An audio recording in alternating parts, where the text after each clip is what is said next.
Good evening and thanks for tuning in. I'm Joey Rehl with the WJTS News. Snellville Road, just east of Snellville in DuBois County, is back open after a two-vehicle accident.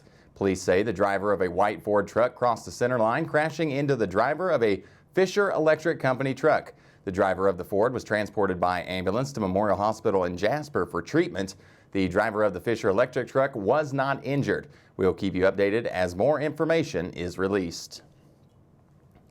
Severe storms caused some ominous clouds and even some damage across parts of southern Indiana yesterday evening. The National Weather Service issued a tornado warning for parts of Spencer County around 8:40 Eastern Daylight Time last night. Dispatch tells us that they received reports of a wall cloud and even several funnel cloud as the storms moved through over Grandview and Santa Claus areas. The National Weather Service has not yet confirmed if any of these reported tornadoes touched down on the ground. Minor damages to house and tree damage was also reported in these areas. Parts of Pike County were also hit by the severe weather. This dispatch says they mainly received reports of wind damage and a possible funnel cloud in the Petersburg area. Gibson County Central Dispatch says they received multiple reports of a funnel cloud and even a brief touchdown in the Patoka area.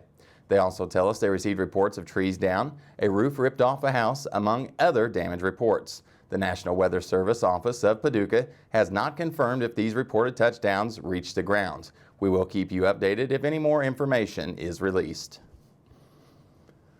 The stakes were high for one area meat processing plant this week. Sander Processing welcomed Lieutenant Governor Suzanne Crouch to both of their plant locations in Celestine and St. Anthony on Tuesday afternoon.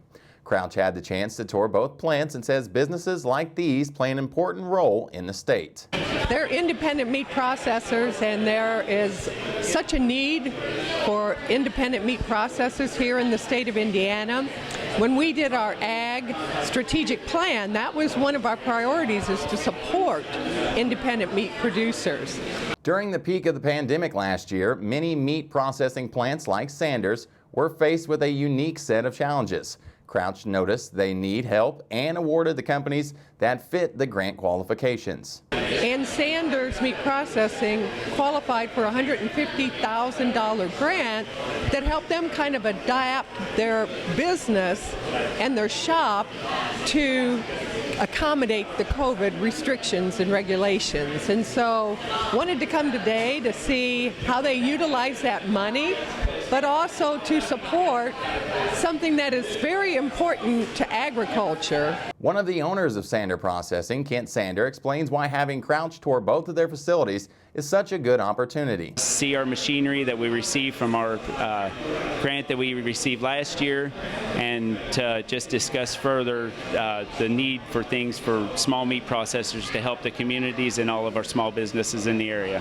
If awarded a grant in the future, Sander explains how it would be used. We will use the grant for either new machinery, maybe updates on the facility, or hopefully future expansions if possible. Sander Processing has been doing custom meat for processing for over 30 years. To learn more about their services, visit sanderprocessing.com.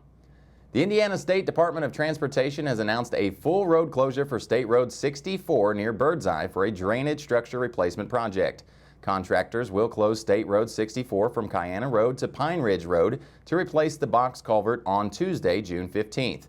This operation requires a pavement cut across all lanes of traffic, excavation, and the replacement of drainage structure. The road will be closed all through traffic during this project. Local traffic will have access up to the point of closure. All other traffic will need to use the official detour following State Road 145, Interstate 64, and State Road 162. Work is expected to be completed around mid-August, depending on weather conditions. INDOT urges drivers to slow down and stay alert near crews. The Jasper Police and DuBois County Sheriff's Office have completed another successful edition of the Click It or Ticket campaign. The initiative lasted for about 3 weeks and included the Memorial Day weekend. During this time, Jasper Police worked 33 hours of overtime, traffic enforcement, made 83 traffic stops, issued 38 written warnings, issued 68 traffic citations, and made 7 criminal arrests. The DuBois County Sheriff's Office worked a total of 26 hours, 12 seatbelt citations issued, 43 warnings, and made 5 arrests. According to the National Highway Traffic and Safety Administration, in 2020, the national seatbelt use rate was 90.3%, which was down slightly from the previous year at 90.7%. Historically, seatbelt use in Indiana has been above the national average, last recorded at 94.9% in 2019. Despite this, data from the Indiana Criminal Justice Institute shows that more than half of the people who died in passenger vehicle crashes last year in Indiana were unrestrained. Male drivers under the age of 34 were the most likely out of any age group to be found not wearing a seatbelt at the time of a crash. Although the Zero Tolerance campaign is over, the department will continue to educate motorists about the importance of buckling up and the law. Stay tuned. Your weekly forecast and sports with Kurt Guxell are still to come on WJTS News.